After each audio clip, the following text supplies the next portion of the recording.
Good afternoon or good morning if you're joining us from another time zone. My name is Alexandre Alaphilippe. I'm the Executive Director of EU DisinfoLab. We're going to start the webinar in a few minutes. While you are there, instead of simply waiting, you can use slido.com to tell us where you're joining from today. This is important not only to know where you're joining us from, also because we will use Slido for the Q&A session at the end of the presentations. So to do so, two things you can do with a slido.com and you enter the hashtag disinfo, or you use your phone with a QR code and you can directly enter the room. And please tell us where you come from today. And we have people from Moscow. Welcome, people from Moscow. You'll learn more about foreign interference today. And we're going to start in 2 minutes.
Good afternoon, everybody, and welcome to our webinar today. My name is Alexandre Alaphilippe. I'm the Executive Director of EU DisinfoLab, and welcome to our webinar today, which is going to touch about disinformation and foreign interference campaigns observed in the Romanian elections. Before we start our webinar and having our guests joining, please you can log into slido.com and to use the hashtag disinfo or to use the QR code to actually enter this. Why is it important? Not only to tell us who you are, where you come from today, and we've seen many people coming from Europe and beyond. We're going to use Slido for the Q&A at the end of the session. So please already log in if you think that you're going to have some questions to ask to our dear speakers today, because we're not going to use the Q&A system of Zoom, but the one from Slido. So already log in, so at least you have saved some time and you can already start typing your questions during the presentation, and we'll address them at the end of the session. So EU DisinfoLab is a non-profit organization that is gathering knowledge and expertise on disinformation in Europe.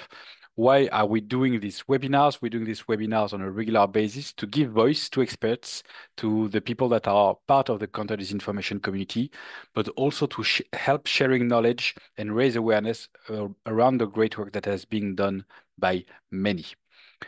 Today, we're going to talk about something that made the headlines at the end of 2024 when journalists revealed multiple attempts from Russia to influence the electoral campaign. Today, we're going to talk about the elections at risk and the disinformation campaigns observed in Romania during the Romanian elections, and the role of the DSA, the Digital Services Act, in risk mitigation. So the two presenters that we have with us today, I would like to, they can show themselves and go on stage. We're going to have today, we're very happy to have the presence of Victor Ilie.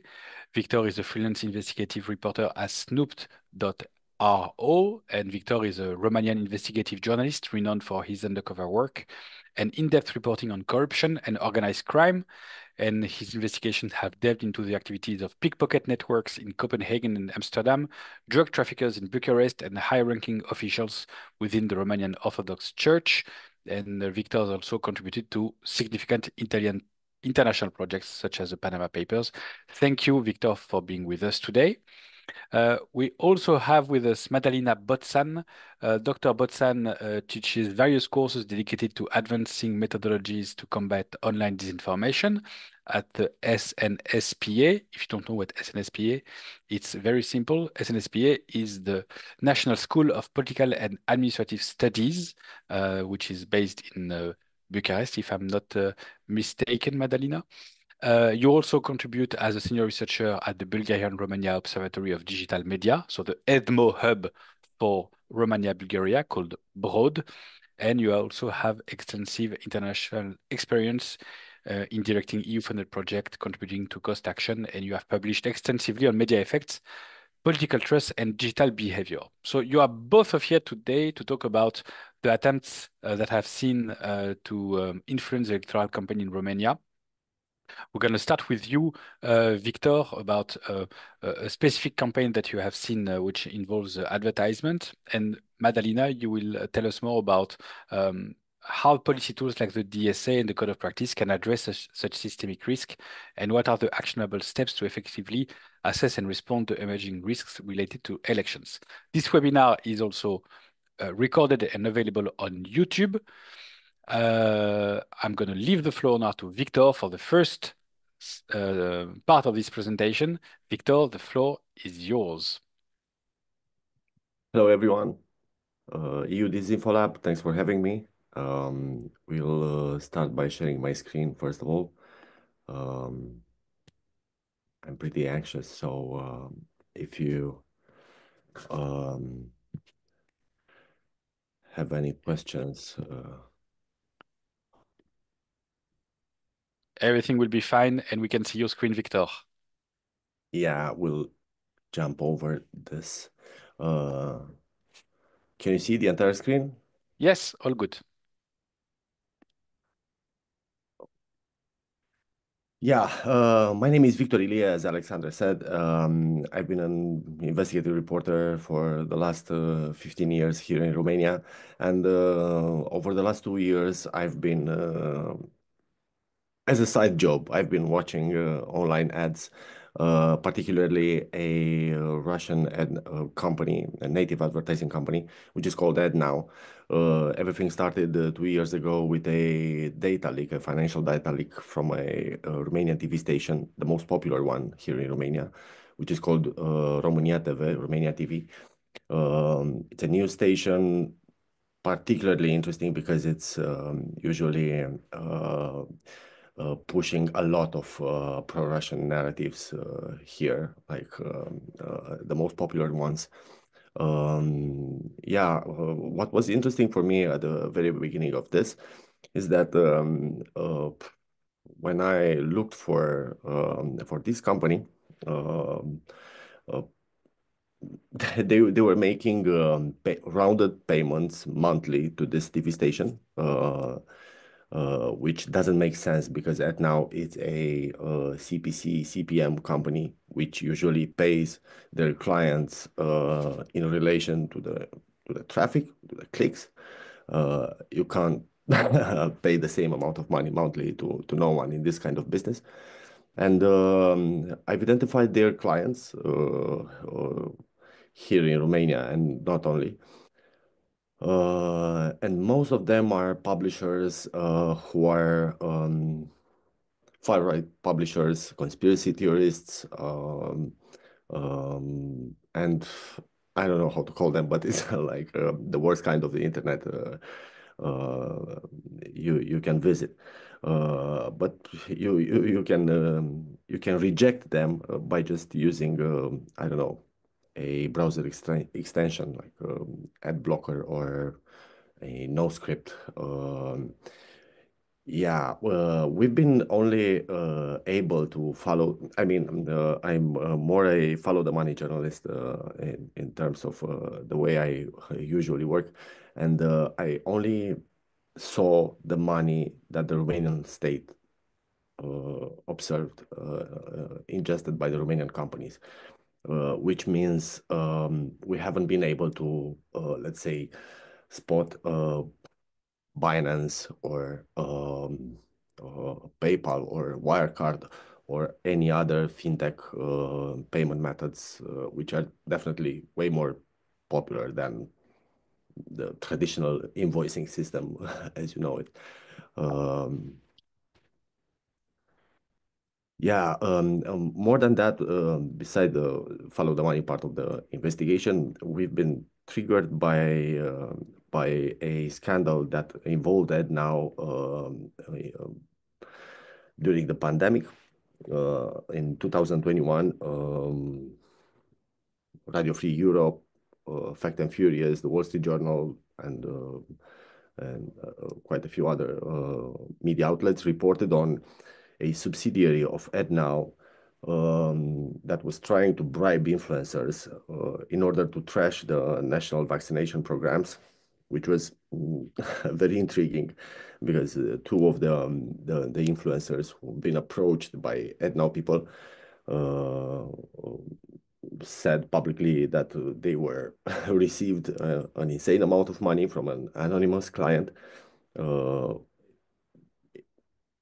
in order to speak badly about Pfizer and AstraZeneca.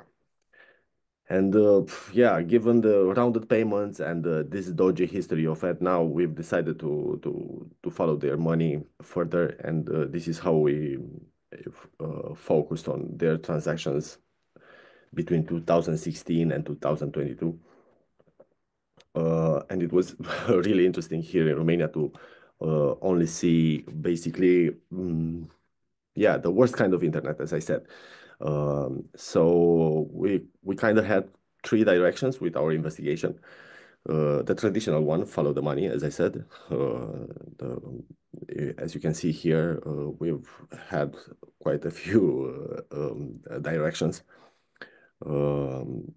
Yeah, it's also very interesting that AdNow used to pay 2 or 3 times more than Google in particular periods, which which is insane given the dimension of this advertising player. I've made yeah, I registered myself on their platform, and I've seen their sole payment option right now is Wirecard, which is you know, it has a very dodgy history as well, because Jan Marsalek, their former CEO, was caught spying for Russia, and he left Europe for a safer place in Moscow. And anyway, Wirecard doesn't even functions anymore. On the other hand, by clicking on their ads, I've been able to see like they were advertising stuff that you can't really buy at the end of the day. The products were fake. The ads were like, as you can see in the presentation, but I can show you some more. Basically, they have nothing to sell, but at the end of the day, they collect after you just click on their ads. They ask you for your phone number, and for your name. And I just wanted to show you a very interesting detail on their platform is like the way they are. Sorry, I was about to show you like the nicest ads. You can promote your whatever you you want to sell. This is the widget settings you can embed on your website if you want to make some good Russian money. And if you are going on maximum on both loading bars, you're just getting this kind of ads. And the Romanian head of publishers said like the worse the ads are, the more people are clicking on them. On the other hand, obviously, we've been following the content they used to to be associated with, and yeah, usually you can see. I don't know if you know how this advertising system works. Usually, behind every single ad, there are some sort of not tenders, but auctions. So they are pushing a lot to place their ads on highly divisive content. Like every time you have a news piece or a I don't know, opinion piece about something bad, you'll be able to see some of their ads there. And these are, let's say, the main triggers we've had regarding ad now. And yeah, the reason we are here today is like because our last uh, election campaign, that was obviously a highly divisive moment when I don't know, we've had a pro-Russian in the final race. We've had a pro-Russian and a pro-European candidate, but analyzing their rhetoric, I would classify them as more more like the anti-Russian candidate and the anti-European candidate, because it's more effective to go anti-something than pro-something. This basically split the Romanian internet uh, for a few weeks, and yeah.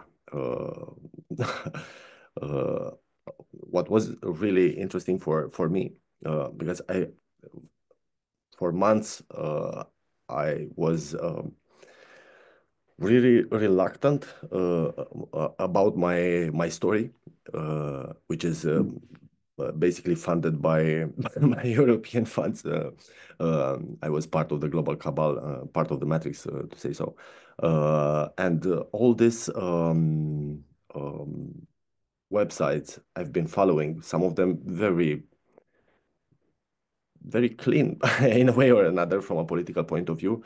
They were like astrology websites. They all turned out to be pro Călin Georgescu, the winner of the first round of elections here in Romania. And some of them were like openly endorsing Călin Georgescu, some of them in a very delicate way, to say so. For instance, the astrology pages were like, this is how I found out Călin Georgescu is, from an astrological point of view, is a rise, and yeah, there were a lot of news pieces about a rises being successful this week with photos of Călin Georgescu. The Romanian head of publishers, whom I interviewed for an hour or so, said that it was very interesting to me that she said most of their traffic nowadays comes from Facebook groups, and in the proximity of the elections, an insane amount of Facebook groups turned out to, I mean, they just changed their names uh, uh, in basically more or less in the same time. They were all suddenly, for instance, the group history notification here is the group called Vamanătlac Doi și Varsant is actually a from the 1st of January, we are members of the Schengen area. We are not staying at the borders anymore. But this is a group that appeared in 2021 for people to know how many hours will stay at the border before getting ready to go to Hungary in the Schengen area. And yeah, and the next day after the election, the first round of elections, this changed its name to Călin Georgescu. And yeah, there was a lot of coordinated behavior on Facebook those days. And after publishing the investigations on the conspiracy theorists who were endorsing Călin Georgescu, Alexandre and our partner in France, Nicolas Canel, put us in touch with Reset Tech and First Check, who were following basically the coordinated behavior remotely. And in the meantime, what was really funny, we were looking for some news websites of Our, which is Our is a political party here, like the biggest far right political party here in Romania.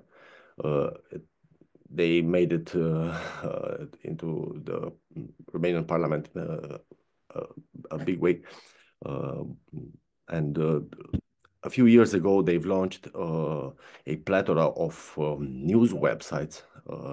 We know that because a member of their propaganda bureau got hacked by mistake while he was trying to to burn a CD.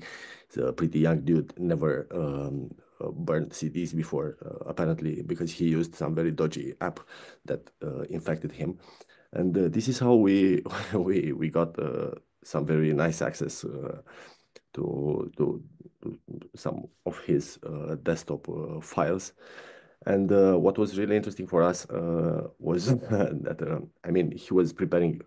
Here is his desktop, but and we've got some of these documents, and this is mostly this is his research for his fake news he was producing. But what's really interesting is like you can also see here an app that is called vMix Social that is used to coordinate Facebook accounts and to sync your Facebook content, for instance, with other platforms like YouTube or TikTok or stuff like that.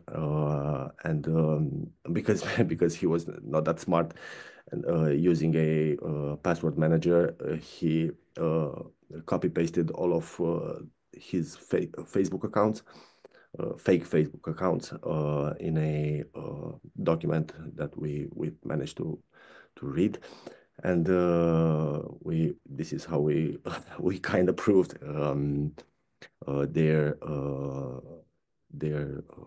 yeah their coordinated behavior.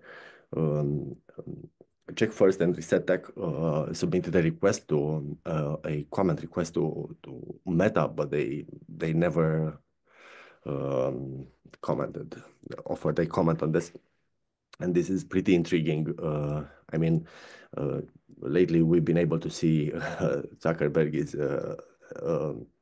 becoming more and more an Elon Musk, and probably this is why they haven't replied. But what happened here, it was pretty sad at the end of the day, because the outcomes were not only online, but as you can see here, happened offline as well. This kind of people started having, you know, marches and pretty dodgy, more or less public events.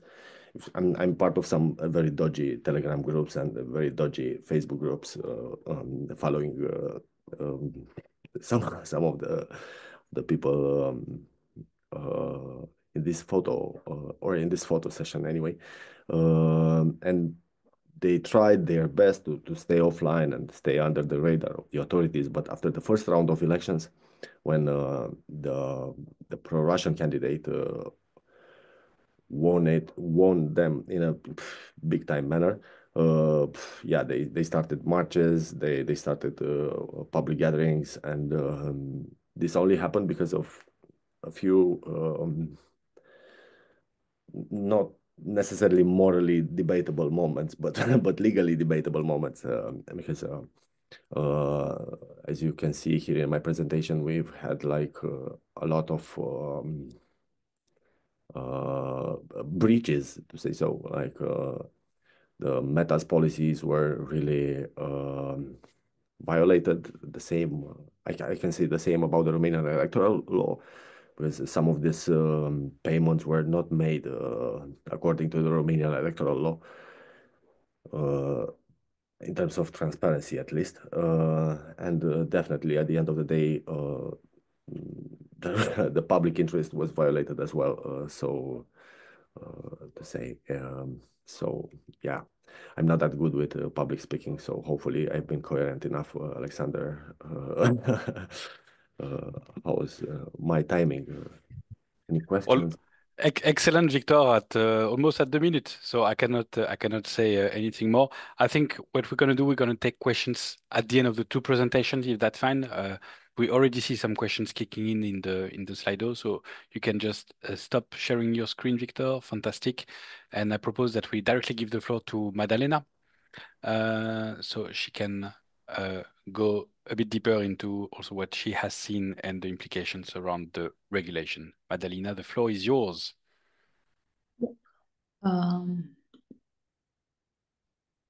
Immediately I start sharing my screen.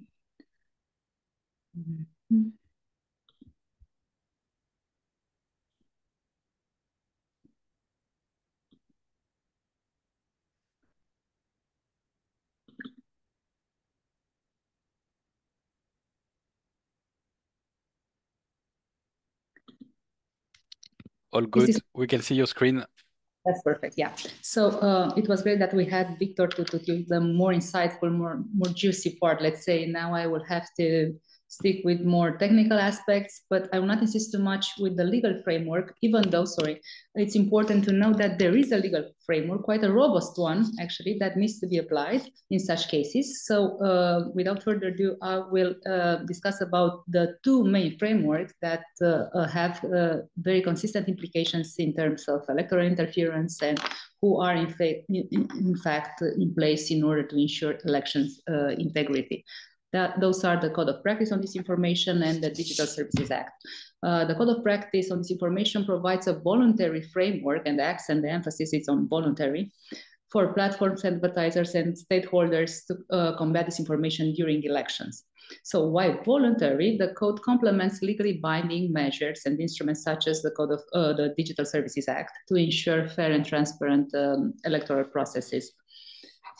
So it's important to know that this exists and they overlap to a certain extent in the sense that they touch upon at least 8 important aspects related to elections. So one of those aspects is related to transparency in political advertising.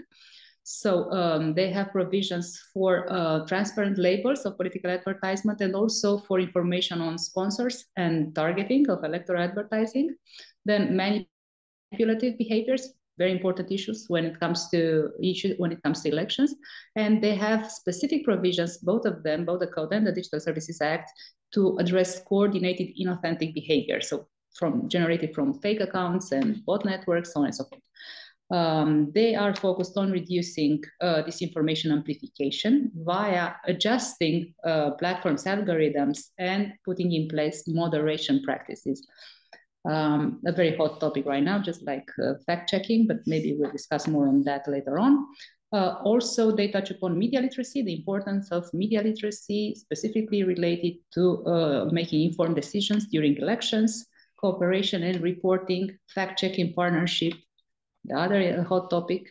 Also, they have specific provisions for addressing foreign interference during elections in order to limit, for instance, the foreign-funded disinformation campaign. So in short, they all provide for tools for accountability or holding platforms accountable for reporting. However, when it comes to elections, obviously the Digital Services Act, it's particularly relevant because it imposes obligations for very large online platforms to assess and mitigate risks related to elections. And when it comes to that, I want to apply the Digital Services Act to the Romanian elections and discuss a bit about what was applied, what part, because there is an investigation, ongoing investigation into TikTok, for instance, related to under the Digital Services Act related to Romanian elections. But I think more could have been done and maybe more should be done. And I will dive deep into that later on. So to start with, obviously, when it comes to Romanian elections, there were allegations and I would say sufficient proof that foreign interference was involved. Not only foreign interference, just like the declassified intelligence confirmed, and that was made public by Romanian presidency mid-December or even, no, sorry, mid-November. Right, so we already had that information. So not only foreign interference, but also coordinated inauthentic behavior that violates not only the European law, but also the platform's terms of service, right? Because they say that they have very strict terms of use and they comply with that, not only with the national and European regulations. Apart from that, there was plenty of illegal content. Victor showed us some of it, but there were there were different various types of illegal content, misleading political advertisements, and all sorts of amplification mechanisms who benefited certain candidates, specifically the far-right candidates, obviously, because they were very vocal, and the platforms thrive on very vocal decibel levels, let's say. And also, and that was something that went a bit under the radar, undisclosed monetization tools that platforms used. So all in all, related at least to the transparency of political advertising, there was very low transparency of platforms. And I would say that in general, they all took very weak corrective actions. There was a lot of content unflagged, political content, or if it was flagged, and some of it was flagged by various NGOs, and there are numerous reports who point to that. But even if it was flagged, it remained unremoved. So for all that, and not only, all the platforms are liable for fines and sanctions under the Digital Services Act. And in fact, the Commission has opened formal proceedings against TikTok only, and has issued a retention order on December 17th. So TikTok has to have a repository of data related to elections, and they have to have it in place till the end of March. That's what we know so far. We are obviously looking forward to at least to have some access to preliminary conclusions of their current investigations. In terms of national enforcement, the Digital Services Act provides for the possibility for national authorities to issue orders to remove illegal content subject, obviously, to national rules, and orders to obtain information from platforms. ANCOM, which is the coordinator of the National Digital Services Coordinator, has issued and has invoked the Digital Services Act in order to send notifications and to call for scrutiny and investigations into the practices of TikTok. And it seems that also the National Elections Authority, even though I haven't found this information publicly, has sent notifications to platforms, but we don't know for sure to which platforms and if the platforms have replied to them and what were the conclusions. So in short, I would say that better coordination would have ensured more effective enforcement in this case. Also, in terms of better coordination among authorities, national authorities, but also via national and European authorities, I think it would be important to ensure more transparency. For instance, ANCOM is part of the European Board of Digital Services. All national coordinators of digital services, the Digital Services Act, are part of this board, and they have monthly meetings. And the last meeting, which took place on December 12th, discussed the role of platforms in Romanian elections. I would have loved to see, and maybe they will publish something, what were the conclusions of the discussions, because the platforms also have to report what they do in terms of mitigating risks related specifically to elections. So ensuring better transparency, I think it's always helpful. And obviously in such sensitive situations such as elections, that would make things obviously better. Coming to TikTok, because it was the most prominent platform, and it got a lot of public attention and scrutiny for the interference and the fact that they couldn't really manage to ensure elections integrity. I would insist a bit on the main problems, even though I have to underline the fact that it wasn't only TikTok, so we shouldn't point to TikTok as being the only malign actor in this situation, because all the platforms were part of it.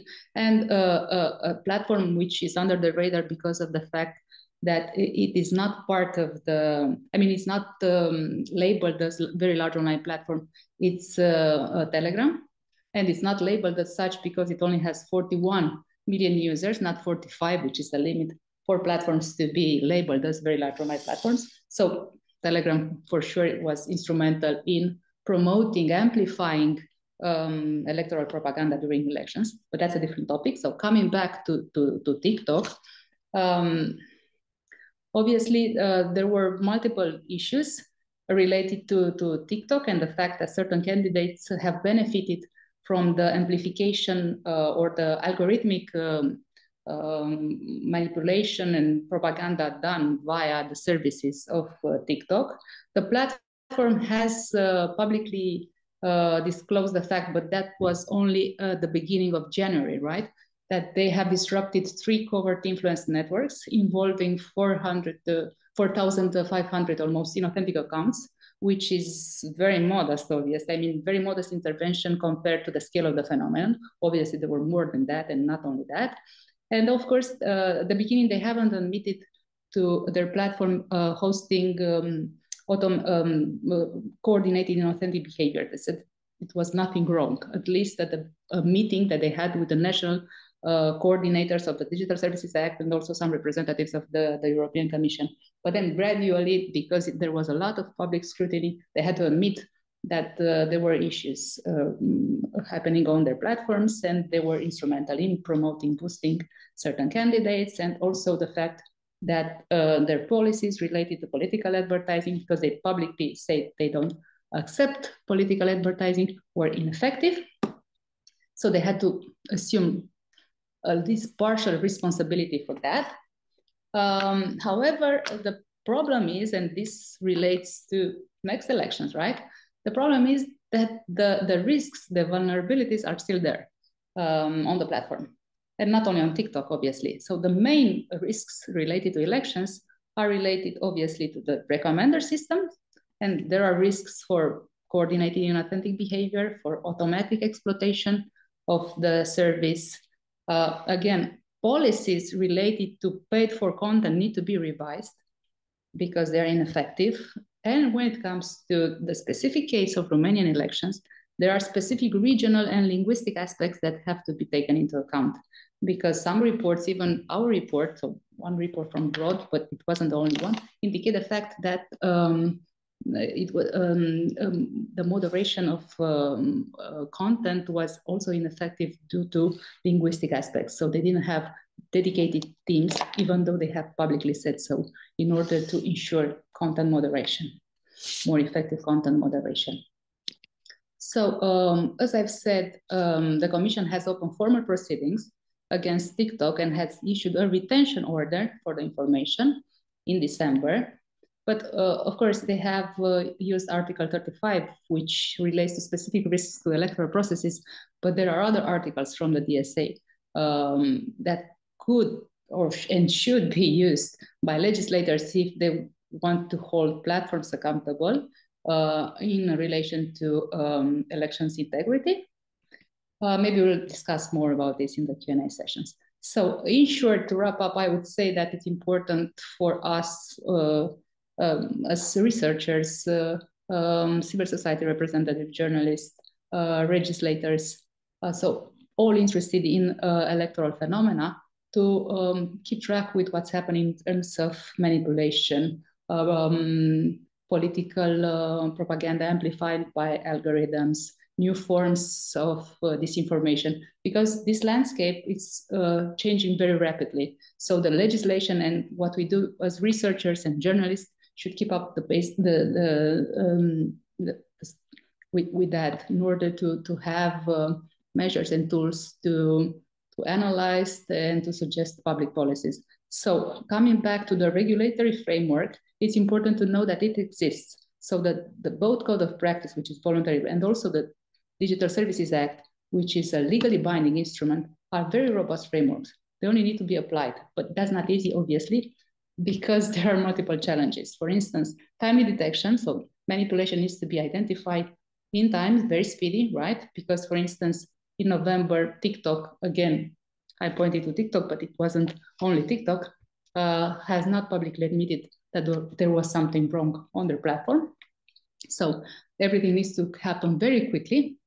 And then in order for the regulation to be applied, platforms have to cooperate, and there should be very smooth, seamless national coordination, and also coordination between national authorities and European authorities. Conclusions and main takeaways, and then I'll open the floor to questions and the discussion. I would say that the Code of Practice, the Digital Services Act, and the new regulation new rules related to transparency and targeting in political advertising, which will come effective actually this year, 2025, are crucial in addressing elections integrity. It's interesting that the case of Romanian elections could be the first real test case for the DSA, because other platforms have been fined, for instance, Meta, but not under the DSA, but under the DMA. So for trust-related issues or GDPR issues, so privacy and the marketing Digital Marketing Act. So it will be a very interesting case to see how exactly the Digital Services Act can be applied, and that's why I think it's important for the Commission to communicate at least partial results of the investigation that is undergoing. Of course, we live in a context where there are very challenging conditions for platforms regulation, especially with the recent discussions related to some platforms giving up on fact-checking, less investments in content moderation. So it's not easy to address all this. However, I think it's one of the commitments of the regulators, and I think civil society, NGOs, researchers, and all actors involved in this should keep an eye on both legislators and platforms to hold them accountable. So to close with the presentation and then start a discussion, I would say that in order to minimize at least the risks for future elections, to be important to publicly clarify if there was foreign interference. And I think that the Romanian voters need to know that. Of course, there was intelligence about that. However, I think proofs are needed, and there should be public discussion about that. Also, it would be key to have rapid response mechanisms under the model of the EU rapid alert systems, because they do exist, and the DSA provides for the existence of such mechanisms, but they should be put in place via strong cooperation between regulators, platforms, and also third parties, because they need the input of independent stakeholders, independent researchers, and not only, so civil society, election observers, journalists. So stronger cooperation would help very much, obviously. Then also, in order to provide better access for independent researchers to data, I think the Commission has an instrumental role, and there is this delegated act undergoing. I mean, the public consultations have been closed now related to this. It's a legislative document that will ensure that researchers have access, very clear access to data from the platforms, because access is very difficult, as you might know. Meta has closed their only tool who provided researchers with access, CrowdTangle, and it's very, very difficult to have access to platforms APIs. So as long as us as researchers don't have access to that, it's very difficult to do research or meaningful research, that's for sure. And I would close with emphasizing the fact that always cooperation between authorities, national and EU, and independent expert stakeholders, it's key in order to prevent election risks. That would be all. Looking forward to questions and discussion. Thank you so much, Dr. Botan, Madalina, for this very comprehensive overview. We're going to go to questions. So as a quick reminder, I see some hands are being raised on Zoom, but we're going to use Slido for the Q&A. So you can go on slido.com and use hashtag disinfo, or there will be a QR code visible right now on your screen. Madalina, you can stay with us on stage. We're going to start with question more for Victor at the beginning to go back to the campaigns and a bit of investigative side. And there are already some questions about the DSA afterwards. Victor, just a few questions here. The website that you saw, did they shift, and the groups, did they shift their activity into pro-Georgia group before or after the first round results? Good question. After the first round of the results. And my theory is this: like the Russians have like a three horses in this electoral process, and luckily one of them made it into the second round of elections, and yeah, they switched their rhetoric pro Georgescu after the first round. Okay, did you had any info that ADNO was used during the electoral campaign for the presidential elections? No, not particularly. What I proved is like AdNow increased their ads by hundreds of millions in the month before the elections. But I'm assuming they work on a different layer of influence by just delivering content that is basically denying science, and it's more pushing for esoteric content, and it's more used to endorse some particular media outlets. Yeah, so it's really around media environment, and then of course this media environment which is facilitating the um, the rhetoric and narrative of that candidate, according to you. Yes, yes. Okay. Do we have any smoking guns? So you talked about Facebook for ADNO. We also talked about TikTok. That's not what you researched, Victor, but maybe Madalina can help on this. Do we have smoking guns about TikTok campaigns funded by Russia? Some of the influencers. Any answer to that, Victor or Madalina? I was waiting for yeah, sorry for this. It's very dodgy the way the declassified documents are pointing out to Russia for on this. I can go further. Like they are, for instance, talking about two agencies called FA agency and FAMAP. Both of them were used by two national political parties to endorse their opponents, the far-right candidates, in order to trash the progressive candidate, which was Elena Lasconi. We suspect at some point the Russians just took over their campaigns, but we can't prove, and definitely the Romanian intelligence services haven't proved it publicly, at least. Very clear. Thank you so much. What we know, what we don't know. Madalina?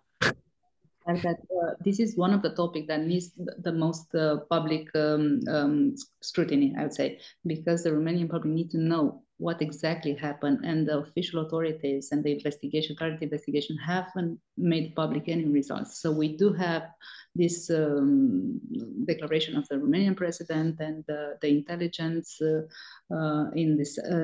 November, saying that there was a state-funded campaign, and it was inauthentic coordinated behavior, and a state was behind it without naming Russia. So those were allegations until a proof is natural. I mean, there are clear indications, and we can point, and Victor and other journalists have done an incredible job in uniting the dots, right? But the Romanian authorities need to make something public. Public declaration on what exactly they have found, authorities, those who have competencies when it comes to applying the law. So it's still a mystified topic, and it's a pity because I think it's a very divisive topic, and it encourages suppositions, and it amplifies this fuel of distrust present right now in Romanian society. Thank you. Question, Victor, and there is a reply on this that maybe it's not safe to answer this publicly. So how did you trace the funds and transactions? Yeah, I'm pretty fine with that. Like, first of all, we've got the financial leak from the TV station, from a source, which I won't speak about. And on the other hand, I've managed through other sources to get all the transactions between the London-based branch of FedNow and the Romanian companies, and I've confronted all the entities involved in these transactions, and they never denied the amount of money they received. They had the same question, obviously. How do you know that? But they have never denied the funds, the amount of money they received. So the answer is good old journalism, and it's good to see that it's still there. Thank you, Victor. basically, I'm trying to look if we have. I think we're going to go into more policy questions now. Maybe Madalina, this one. What does further research need to focus to support policymakers? Because we see these kind of reports being published at a regular basis. Doppelganger is a good example of this phenomena. Just like a lot of data is provided, but is it enough? Is it good evidence? And does the community needs to provide more evidence? And what kind of evidence does need to be made? Yeah, so more evidence is always needed, I would say. So those are excellent reports and it's very much needed information. However, researchers and national researchers still don't have access to platforms APIs. So access to information is key to data, obviously, in order to make correlations and to prove causation. Otherwise, we are trying to guess a bit or only doing research at surface level. And this is something that we have struggled with when we try to analyze what happened on TikTok, and not only on TikTok, on Meta as well. I see another question related to Meta. There are some reports on broad websites of Broad Hub EU related to Meta, and specifically the narratives that amplified and how certain candidates got viral with their messages during the campaign, so on and so forth. However, access is key, and not only access of researchers, but also the willingness of these platforms to look into what's happening on their services and to admit for failing to ensure elections integrity. So the discussion is quite long. I would say that as much information related to what is happening at technical level, at service level, is very much needed.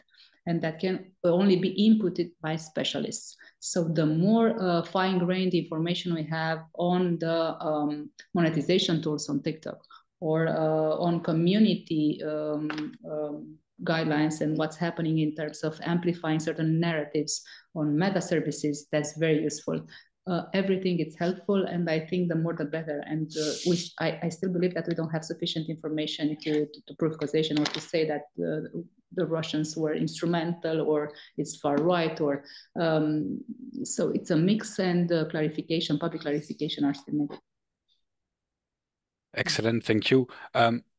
Now that you were mentioning Broad and the role of Meta, and you've been on the field before, during, and after the elections, do you consider Meta as a good faith player during the election, and even at the light of all the Facebook groups changed demonstrated by Victor? What's your assessment of the evolution of Meta's position, communication, and measures being taken after the elections? As I said, there is a very detailed report on Meta on Broad website done by my colleague Kit. So we did look into that, and us in Romania, we looked at advertising money, because obviously TikTok was a bit under the radar for electoral advertising money. So we looked at Meta, where the biggest investments in terms of political and electoral advertising were made. And obviously we thought that, well, in terms of investment versus results, it didn't play very well, right, for investors. However, there were some certain subterranean currents that we couldn't detect back then. But now we are looking at and we are performing a comparative research with our colleagues from the EDMO Hub in Italy, because we want to compare how the Romanian diaspora in Italy was targeted specifically on Meta and other platforms with certain messages, very personalized messages, campaign-related messages, and to compare that with the Romanian public. So there is still ongoing research into that. We are looking at Meta. We don't consider it a good player. Of course, the recent declarations of the founder of the company wouldn't really ensure for such a positive labeling or qualification. So we are very reluctant into considering Meta a good player in terms of ensuring electoral integrity in Romania. But we are still looking into that, and research is ongoing. Maybe to also go on the impact, and there were a lot of questions about the impact of what has been revealed, and the impact, of course, of the of the Constitutional Court decision of cancelling the first round and to postpone a new first round of elections for the presidential elections that has been announced in May today, in May 2025. Do you think that there is a methodology to be able to measure impact? Do you think it's because we don't have enough data that there is risk of whether under or overestimate the impact of such actions? What's your take on that? Yeah, this is actually a very good question, and context is always very important. It's very difficult to extrapolate and to really say that things are black and white and to prove causation, as I was saying. I think that the annulment of the elections have provoked a lot of turmoil, and more research is needed in order to really understand what the Romanian public opinion well, how exactly the currents of opinion are shifting right now, and what's the general landscape of that. So sociological research, but then also in parallel research done at platforms level. How exactly that got amplified via the algorithmic amplification of the platforms. How exactly the political propaganda via social media was so effective, and the specificities of each platform and each service actually, because if we were to take Meta's example, they have very different mechanics on Instagram versus Facebook, right? So more research, more scrutiny into that is always needed. But apart from that, I would say, and I'm always cautious as a researcher to extrapolate the results of my research and to say that this is the whole picture, right? The broad picture. It's part of the picture, always. The broad picture, but also the broad picture, without any jokes on that. I think a question about the code. You mentioned the code of practice, and there are many discussions right now in Brussels in general. Like, we know X is not part of the strengthened code of practice. We know that Meta will leave its activities in the US in fact checking, in the United States now, and not in an immediate future, I quote, for Europe. How does the code work, which is already a voluntary measures, if the main actor starts to not commit, not being part of it, or start to already reduce their commitments? Of course, those are very critical aspects.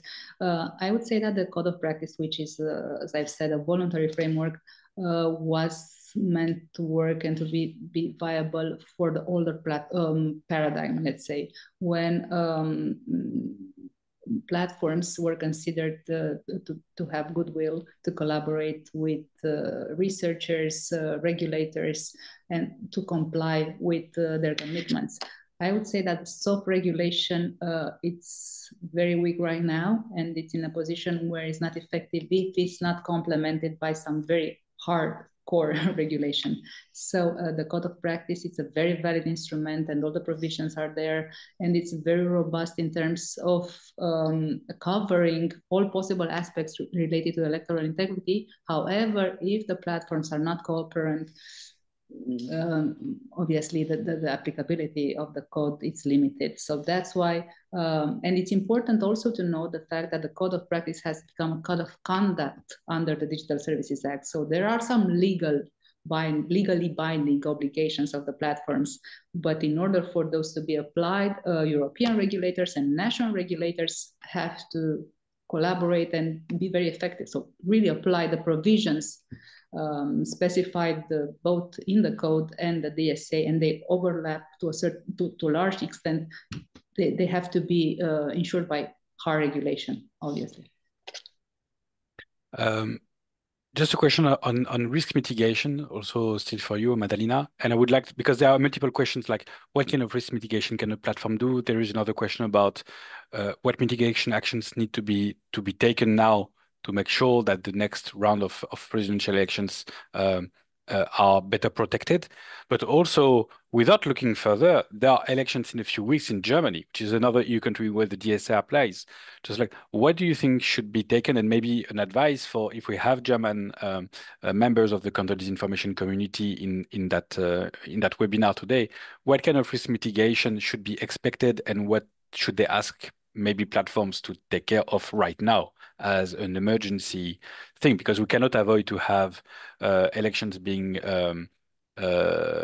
played with for months and months and months before measures are being taken. Yeah, so ensure collaboration with platforms to really pay attention to foreign interference and also admit the fact that they have vulnerabilities when it comes to coordinating inauthentic behavior. So a special attention needs to be assigned to foreign interference in elections. And also this coordinating inauthentic behavior, which it's omnipresent on all platforms, I would say. So platforms need to address that, need to publicly be accountable for them, well, not doing enough to limit the existence of coordinated inauthentic behavior, which again, as I've said, also breaks their own rules, their community rules, right? Then illegal content, which should be flagged immediately by fact checkers, NGOs, but also because it's not necessarily the responsibility of the platforms to flag illegal content. However, if that content is flagged, they are obliged to remove it. And in the majority of cases, or at least related to the the Romanian elections, and there are reports who indicate exactly that, that content hasn't been removed. So that content needs to be removed with steadiness, I mean, quite rapidly, otherwise the consequences are negative. And then an extra attention paid to misleading political advertisement. So political advertisement needs to be, the policies related to that needs to be very clear and need to be reinforced. And obviously, TikTok has to admit the fact that what it says publicly, that it doesn't host political advertising, is not true. So they should, again, be responsible for the fact that they do ensure, I mean, they facilitate political content. And even though it's not political content per se, I mean, it's not done by the candidates themselves. The amplification mechanisms, the monetization tool that they offer for political candidates and for their supporters are amplifying this type of content. And it's illegal. I mean, it's against the provisions of the Digital Services Act. Yes, just to end up, what could be the sanctions in terms of multiple risk infringements? You mentioned, I think, like 8 infractions to the regulation. What kind of sanctions does the regulation foresee? So fines, there are huge fines. I mean, the sums are quite important when it comes to that. So in case the European Commission, when they will finish this undergoing investigation into TikTok, the consequences are very consistent when it comes to fines and sanctions. So I'm not really sure how exactly they will translate sanctions into the case of TikTok, for instance, but the fines are quite large. They can go to up to 5% of their revenue. In the European Union, so it's a lot. Again, depends what they will find. I mean, they have started investigations, but how exactly those investigations will be concluded, what will be the proof? I mean, because they need to do things as robustly as possible, right? But if the allegations will be confirmed, the companies, the platforms will be obliged to pay huge fines. Thank you so much. We still have a lot of questions. Unfortunately, it's time. So, of course, you can be contacted by our community if there are other questions, and I'm pretty sure you would be very happy to receive other questions directly to you. I'm going to thank you. Just a reminder: regulation are meaning that some companies needs to be regulated. If the regulation is not applied, then we have another issue, and maybe we should consider about how to make sure that laws are applied and enforced in the EU. Thank you so much, Victor. Thank you so much, Madalina. It was a pleasure to have you with us today. In terms of the next steps, and I will ask my fantastic colleague Maria to change the slide so we can look at the next webinars. So we have a few things, and thank you also very much for all your questions. Sorry we could not follow up with everything. Our next webinar, not Thursday next week, but Thursday in 2 weeks. We're going to talk with Sviatoslav Sidnovsky from Open Minds on new approaches to measuring the impact of counter disinformation campaigns. There were a few questions about impact today. today, so you might be very much interested, and there's very high registration for this webinar 2 weeks from now. If you want to receive all of our webinar invitations, links, the content that we do, please register to our newsletter. You go to our website, www.disinfo.eu, and on the bottom of every page, there is a form to register to our newsletter. I'm also letting you know, if you missed the announcement, our annual conference will take place in October, 15 and 16 October in Ljubljana, in Slovenia, and we have opened our call for topics and proposals. So we are looking for presentations, and if you have any ideas of something that you think should be presented at the EU DisinfoLab conference to our 600 participants, please feel free to share with us the idea. We're going to start to prepare the program in a few weeks. You have until the 21st of February to go there. If you want to follow us, you can also follow us on social media, LinkedIn, Blue Sky, Mastodon. And at the end of this call, you will receive a questionnaire to rate the webinar, to rate the speakers. Please help us to improve, and you can also suggest topics for future webinars here. I'm stopping here. Thank you so much for being with us today. More than 100 people with us today. It's really, really fantastic. And see you very soon in one of our webinars. Have a good day. Bye-bye.